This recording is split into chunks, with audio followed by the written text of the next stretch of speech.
É dono do mundo hoje não quem sabe, mas quem aprende.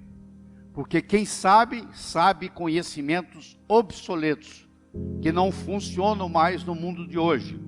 Aquilo que o seu avô e o seu bisavô teve sucesso, não se aplica mais ao mundo de hoje. Nós podemos ter um conhecimento do pescoço para cima. É um conhecimento abstrato, que não leva a nada.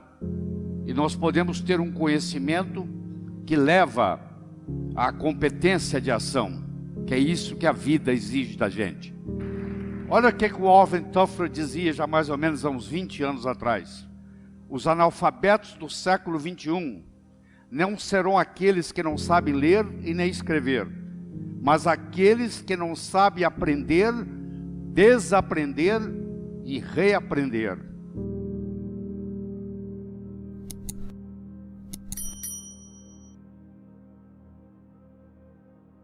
Nós vivemos num mundo hoje que se caracteriza por 3 palavras.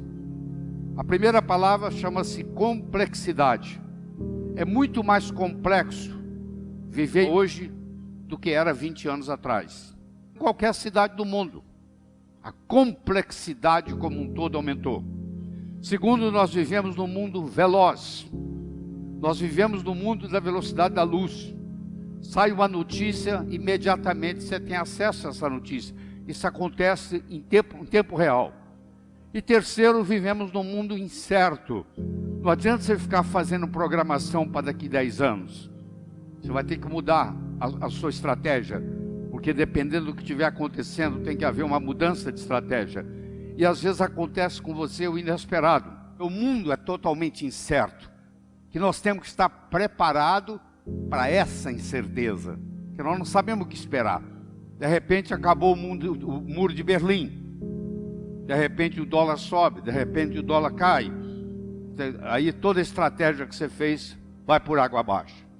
Tempos diferentes produzem mentes diferentes, com novas formas de pensar. É dono do mundo hoje não quem sabe, mas quem aprende.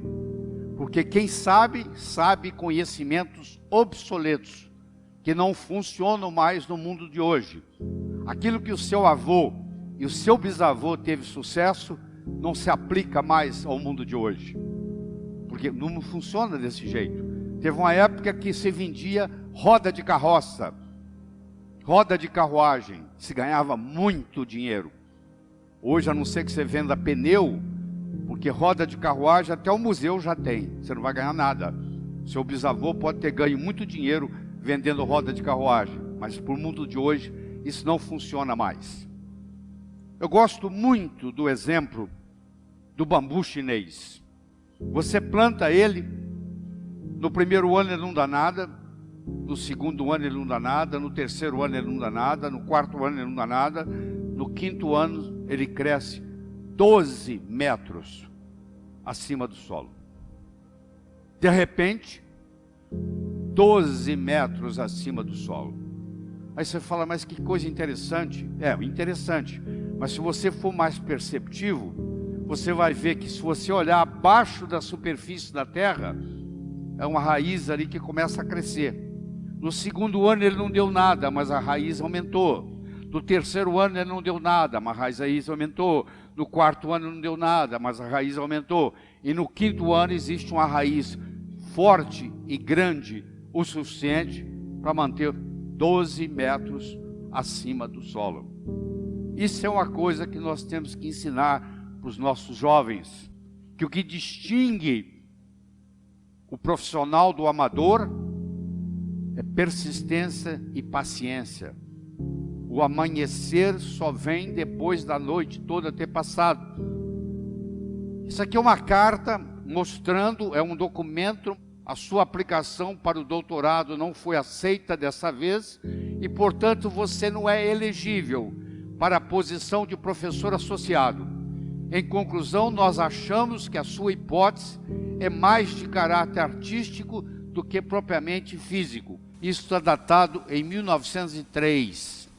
Foi quando Albert Einstein tentou ser professor na Suíça. E isso que ele recebeu. esse comunicado. Mas com isso, Albert Einstein não desistiu.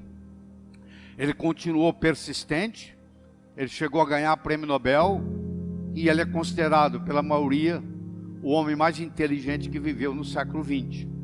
Se bem que tem questionamentos sobre isso, mas muita gente aceita ele como um indivíduo que fez mais diferença no século XX. E foi reprovado. Não se aceita o trabalho dele. Por quê? Porque os indivíduos que viviam na época dele não entendiam o que o Einstein pensava. Então nós temos que tomar muito cuidado com isso. Eu gostaria de mostrar para você o que é saber, o que é consciência de saber. Eu vou começar pelo número 1. Eu não sei e não sei que não sei. Quer dizer, eu tenho uma coisa que eu não sei fazer, mas eu não sei que eu não sei fazer essa coisa. Esse é o primeiro degrau. O segundo degrau, eu sei que eu não sei. O terceiro degrau, eu sei, mas eu não sei que eu sei. Se você sabe, mas não sabe que sabe, é como se você não soubesse. É a pessoa que com 75 anos de idade descobre que ela é uma grande pintora ou uma grande escritora e lança seu livro, primeiro livro, aos 76 anos de idade. Ela não sabe, ela sabia, mas não sabia que sabia.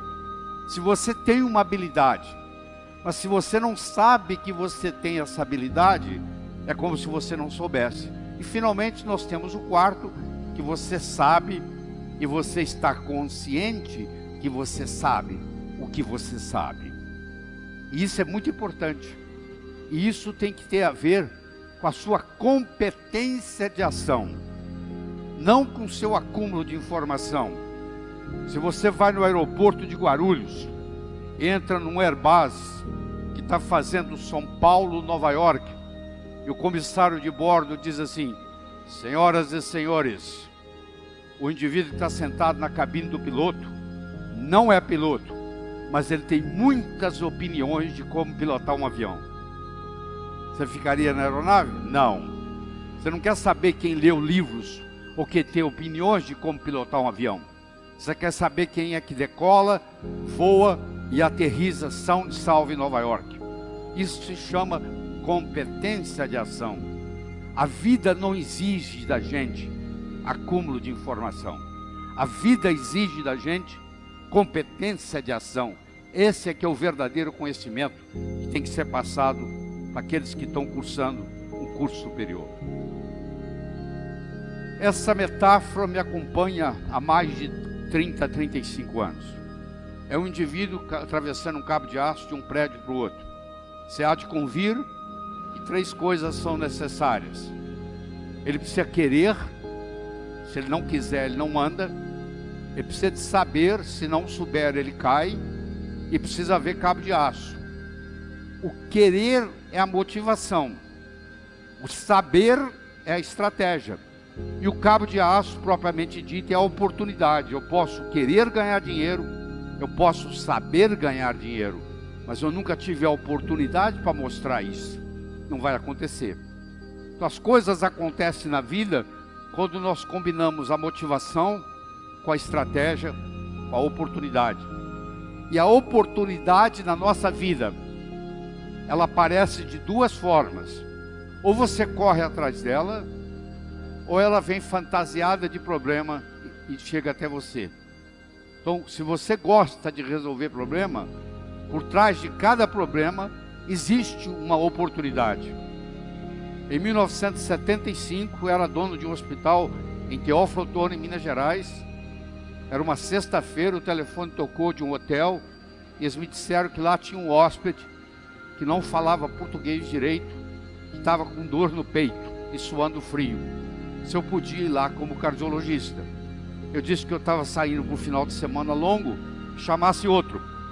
E ele disse: ó, eu já chamei 2 médicos e eles falaram a mesma coisa. Eu falei: tá bom, estou indo. Cheguei lá, eu encontrei um sujeito polonês que falava praticamente nada de português. E na época eu falava muito pouco de inglês. Eu levei ele para o hospital, fiz um eletrocardiograma, ele estava infartando. Levei ele para o hospital. No caminho para o hospital, ele me pergunta assim: você conhece meu filho? Eu falei: quem é seu filho? O meu filho é o chefe de cardiologia de Harvard. O nome dele é Peter Marocco. Eu falei: eu não conheço o seu filho pessoalmente, mas eu conheço os livros dele, os trabalhos, e eu estudo pelos trabalhos do seu filho. 48 horas depois, o filho dele saiu de Boston, Massachusetts, e veio para Teófilo Otoni ajudar a cuidar do pai. E por incrível que pareça, ele era casado com uma brasileira, de Americana, São Paulo, e falava português. E nós fizemos amizade, e eu vou encurtar a história, e eu terminei em Harvard. Não pelo mérito, mas pela oportunidade que a vida me deu. Olha que interessante, a oportunidade, ela vem fantasiada de problemas. Por trás do problema existe a oportunidade esperando. Isso tem que ser ensinado para os jovens, a aprender a gostar de problemas, porque os problemas são os nossos melhores amigos, tá? Eles que nos fazem crescer. E você nunca terá uma segunda chance de causar uma primeira boa impressão. Então você, nos primeiros 3, 4 minutos que você conhece alguém, vai fazer uma diferença muito grande para você, o modo como você se comporta. Eu vou ilustrar isso aqui para vocês, mas do seguinte modo, que nós temos 2 tipos de poder. Nós temos o poder posicional, que é o poder da posição que nós ocupamos. Você é general do exército, todo mundo presta continência para você. É domingo de manhã, você está de bermuda, camiseta, chinelo, você vai até a banca de jornal comprar um jornal, ninguém sabe quem você é, a única coisa que vai se manifestar é o seu poder pessoal, que é um poder linguístico. A posição você pode perder, você deixou de ser o CEO de uma empresa, você deixou de ser o diretor de uma escola, você deixou de ser um general do exército. Agora, o poder pessoal, você deixou de ser o capitão o comandante do avião. Isso são poderes posicionais. São todos passageiros. Todos eles passam. Agora, quando você ensina a pessoa a ter um poder pessoal, no momento que essa pessoa abre a boca, esse poder se manifesta. Isso tem que ser ensinado. A vida tem sempre o direito de nos surpreender, com coisas boas ou com coisas ruins. Nós temos que estar aberto para essa perspectiva, porque tudo que acontece de importante na sua vida aparece num ângulo de 90 graus. Se eu perguntasse para você quais foram as 3 melhores coisas que aconteceram na sua vida até hoje, eu lhe garanto que pelo menos 2 das 3 não foram programadas. Você não levantou, acordou um dia e diz: hoje eu vou conhecer alguém, que eu vou começar a namorar, que eu vou me apaixonar, que eu vou me casar. Não foi assim. Você foi em algum lugar, você conheceu alguém, você namorou, se apaixonou, casou. A empresa que você trabalha hoje, você não acordou um dia e disse assim: hoje eu vou responder um anúncio do jornal, vou mandar o meu currículo, vou para uma entrevista de trabalho e eles vão me selecionar. Não. De algum jeito você foi para uma entrevista e você foi selecionado. Olha que interessante. A vida nos surpreende. Você tem que estar aberto para essa perspectiva. Porque as coisas importantes na vida acontecem num ângulo de 90. A importância da meta per se não é atingi-la. A meta nos ajuda a nos colocar em movimento, e nesse processo de movimento, num ângulo de 90 graus, coisas muito mais importantes vão ocorrer. Então leve isso em consideração, que a vida tem sempre o direito de nos surpreender. Mas para isso acontecer, nós temos que ter a mente aberta. Infelizmente, nós aprendemos muito, uma série de preconceitos no que diz respeito ao conhecimento, e achamos que aquilo que nós estamos aprendendo é verdadeiro. Nem tudo que é verdadeiro é ensinado, e nem tudo que é ensinado é verdadeiro. E nunca deixa aquilo que você não pode fazer atrapalhar aquilo que você pode fazer. Ah, eu não posso fazer isso, eu não posso fazer aquilo, eu não posso fazer aquilo. Eu não estou perguntando o que você não pode. Eu quero saber o que é que você pode fazer na situação que você está, com o conhecimento que você tem. Tem que começar de algum lugar. Você não pode ficar esperando ser super para começar. Você começa, e o melhor dos mestres é o próprio universo, que vai nos ensinar. Porque o universo nada ensina melhor do que a sua própria experiência. Claro que se você aproveitar a experiência alheia, encurta o processo de aprendizado, mas nada impede que você aprenda por si próprio. E hoje, mais do que nunca, há uma grande necessidade do autodidatismo, que é você aprender por conta própria. Porque se você depende do mestre para lhe ensinar, você só chega onde o seu mestre chegou. Se você aprende a aprender sozinho, que é uma coisa simples de fazer, é só começar, o céu é o limite. O seu limite vai ser o seu potencial. E nem todo mundo nasce com o mesmo potencial. Os maiores tesouros da humanidade estão enterrados no cemitério. São pessoas que nasceram, viveram, morreram e não foram capazes de exercitar o seu potencial. Quando você transcender o seu endereço cósmico, eles vão te perguntar lá em cima: o que você fez com esse potencial, com essa habilidade que eu lhe dei? Você vai ser cobrado por isso, que você recebeu alguma coisa e não fez nada com ela. Você imagina um peixe que nunca saiu da água. Você acha que ele sabe que ele vive na água? Não. Se ele nunca saiu da água, ele não sabe o que não é água. Para ele saber que ele vive na água, ele tem que ter a consciência, a experiência de viver fora d'água. Como ele não saiu da água nunca, ele nunca teve a experiência de sair da água. Então ele não sabe que ele vive na água. Essa analogia eu quero fazer para você com paradigma. E o paradigma é muito simples. Houve uma época que a terra era chata. Quer dizer, acreditava-se que o navio ia viajar nos mares e que chegava uma hora que ele caía no final do mundo. Tanto é que a mulher do marinheiro ia com uma roupa para o porto, se despedia do marido. Antes de voltar para casa, ela se vestia de preto, que ela ia ficar de luto, que a maioria não voltava, porque morria durante a viagem. A maioria morria, na realidade, de escorbuto. Mais da metade dos marinheiros morriam de escorbuto, deficiência de vitamina C. Mas muitos, o navio afundava e eles não voltavam. E aí acreditava-se que morreu porque caiu no final do mundo. Quando foi trazido o conceito de que o mundo era redondo, o paradigma que nós vivemos hoje, de que o mundo é redondo, quando o mundo era plano, era impossível fazer uma viagem de volta ao mundo, no mundo plano.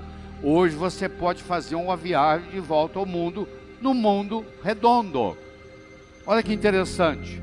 Quando o paradigma mudou do mundo plano para o mundo redondo, as possibilidades se multiplicaram. Aquilo que é impossível na sua vida, hoje, é impossível no paradigma que você está vivendo. Se você mudar o paradigma, as possibilidades se multiplicam.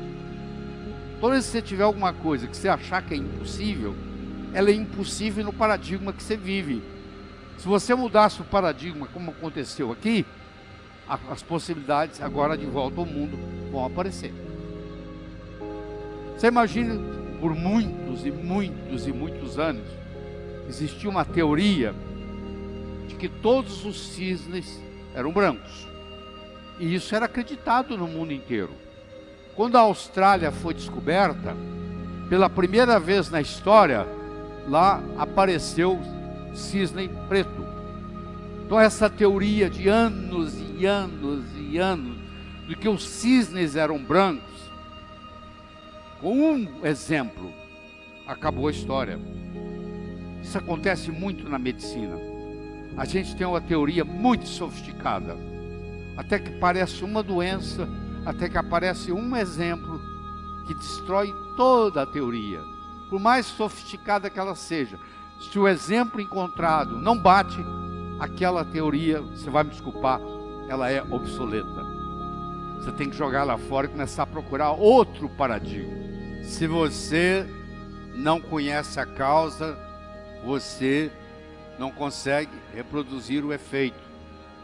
Você pode ganhar dinheiro, ficar rico, se estiver na hora certa, no lugar certo. Eu quero saber se vocês tomarem o dinheiro de vocês, se você ganha de novo. Porque pode acontecer que quem tivesse naquela hora certa, naquele lugar certo, seja você ou seja outro, ia acontecer. Para quem tivesse naquele lugar certo, na hora certa. Quero saber se poder tirar tudo que você tem, se você consegue ganhar de novo. Aí você conhece o caminho das pedras. Se você não conhece a causa, você não consegue na vida reproduzir os efeitos.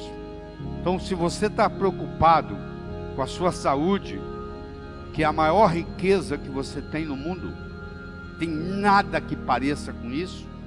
Eu tive a oportunidade de fazer pré e pós-operatório durante 3 anos para o Dr. Michael DeBake em Houston, maior cirurgião cardíaco que o mundo já teve, e ele recebia mais de 100 pacientes por dia. Eu cuidava daqueles que falavam português e daqueles que falavam espanhol, e eram todas pessoas multimilionárias, que às vezes chegavam lá nos próprios aviões, com vários seguranças e etc., doentes, e vinham ver o Dr. DeBake, e naquela relação médico-paciente, eles diziam para mim assim: Dr. Ribeiro, eu daria tudo que eu tenho para recuperar minha saúde. Eu daria toda a minha fortuna, toda a minha riqueza para recuperar a minha saúde. E você tem a saúde, às vezes não dá valor para ela. Se você não tiver tempo para cuidar da sua saúde, um dia você vai ter que arrumar tempo para cuidar da sua doença. Se você fala assim: ó, eu sou muito ocupado, eu não tenho tempo para cuidar da minha saúde, eu falo: tudo bem, não se preocupe, um dia você vai ter que arrumar tempo para cuidar da sua doença. Vamos falar um pouco de saúde. Aquele que não tem tempo para cuidar da saúde terá que arranjar tempo para cuidar da doença. Viver muito com saúde é o legado de um estilo de vida saudável. Saúde você não consegue comprar no mercado. Você não consegue comprar em lugar nenhum. Mesmo que você tome suplementos, vitaminas, se você não tiver um estilo de vida saudável, isso não vai acontecer. Então, primeiro eu tenho que ver quais são os melhores alimentos. O melhor alimento que existe no mundo, sem dúvida, é o leite materno. Então, esse é o melhor alimento que existe. Não está disponível para vender. O segundo melhor alimento que existe está aqui, ó. Eu estou falando do ovo cozido, 7 minutos depois que a água está fervendo. O ovo tem tudo que a vida precisa. Dali vai sair um pintinho. Então, esse é o segundo melhor alimento. Eu ingiro 5, 6 ovos, às vezes até 8 ovos por dia. Terceiro é o óleo de coco, que a maioria dos médicos não entendem, porque eles dizem assim: mas o coco é um óleo saturado, mas é um óleo saturado de cadeia média, caprílico, capróico, cáprico, láurico, principalmente o ácido láurico. O ácido láurico também existe no leite materno, só que a concentração de ácido láurico no leite materno é 19%, no coco é 47%. O ácido láurico, quando ele cai no estômago, ele vira monolaurina. Ele mata fungo, ele mata bactéria, ele mata vírus, ele mata parasita. É como se fosse um antibiótico natural. Quem falar para você que o óleo de coco engorda, não entende de nutrição. O quarto alimento melhor no mundo, a Organização Mundial de Saúde já chegou a essa conclusão, o melhor cereal que existe é o quinoa. Tem todos os aminoácidos essenciais: a leucina, a valina, a isileucina, a lisina, a fenilalanina, a treonina, a metionina e o triptofano. São os 8 aminoácidos essenciais. Eles têm tudo isso numa proporção molar certa. E finalmente eu quero trazer para vocês o turmérico, a curcumina, a cúrcuma longa, o açafrão indiano, o açafrão da terra, o falso açafrão, tudo é a mesma coisa, que você encontra hoje em qualquer supermercado bom. que é um pó amarelo, que você leva para casa, depois que você fez servir o seu prato, você joga ele em cima da comida. É o anti-inflamatório mais poderoso que a natureza fabrica. A Índia é o país que tem a menor incidência de Alzheimer, a menor incidência de Parkinson per capita. Sabe por quê? Porque o indiano come curry no café da manhã, come curry no almoço, come curry no jantar. E curry, o condimento do curry é feito à base do turmérico, é feito à base da curcumina. Então aí estão os melhores alimentos para você. Se você falar que não existe dado científico para anti-envelhecimento, você está blasfemando. Porque é muito comum o médico dizer, isso não é científico. Não, você não teve tempo de estudar, é diferente. Sol é seu amigo, você tem que mudar esse conhecimento. A sua avó, o seu avô, não tinha preocupação com o sol. Ele trabalhava no ar livre. O pescador que mora lá em Fortaleza, ele sai para pescar às 5 horas da manhã, ele pesca o dia inteiro, 365 dias por ano, uma vida inteira. Você acha que ele usa filtro solar? Não. Então isso é uma ilusão mostrada, você pensando que isso resolve alguma coisa. O filtro solar, como ele tem uma série de ingredientes químicos, que inclusive tem a ação de estrogenicidade, muitos deles funcionam como se fosse hormônio feminino, prejudicando até a masculinidade do homem. Houve uma lavagem cerebral e você deixou de aproveitar esse seu grande amigo, que é o sol, que é um dos melhores remédios que você tem. Eu não estou falando para você ficar 12 horas queimando, não. Eu estou falando para você tomar 15, 20 minutos de sol, de preferência ao meio-dia, que é a melhor hora de tomar sol. Porque é o momento que você tem mais raios ultravioleta B, que vão produzir o hormônio mais potente do corpo, que você chama de vitamina D3, que foi descoberta, quando descoberta, deram o nome errado, chamaram de vitamina. Na realidade é um hormônio, é o hormônio esteroidal mais potente que existe no corpo, que é fabricado a partir do sol, tá? Porque o que interessa é resultado, o resto é conversa fiada. Aqui tem um indivíduo de 60 anos de idade, aqui tem um indivíduo de 60 anos de idade. Eles têm a mesma idade cronológica, mas eles têm uma idade biológica diferente. Você não pode mudar a idade cronológica, é a da certidão de nascimento, mas você pode mudar a sua idade biológica. E o dia de começar é hoje. Quanto mais cedo você começar o processo, melhor. A Organização Mundial de Saúde mostra que você, para não ser sedentário, você tem que dar pelo menos 10 mil passos por dia. Você compra um pedômetro por R$35 e você coloca ele na cintura quando você levanta. E quando você vai deitar, você olha nele. Se você não deu 10 mil passos naquele dia, você é sedentário. Nós não somos reféns da nossa hereditariedade. Essa é a grande verdade. Vocês estão vendo aqui um caso de uma metamorfose. Você tem aqui uma lagarta, você tem aqui um casulo, você tem aqui uma borboleta. É o melhor exemplo que eu posso trazer para você. Essa lagarta, esse casulo e essa borboleta têm o mesmo genoma, têm o mesmo DNA, têm os mesmos cromossomas, têm os mesmos genes. Só que a expressão gênica mudou.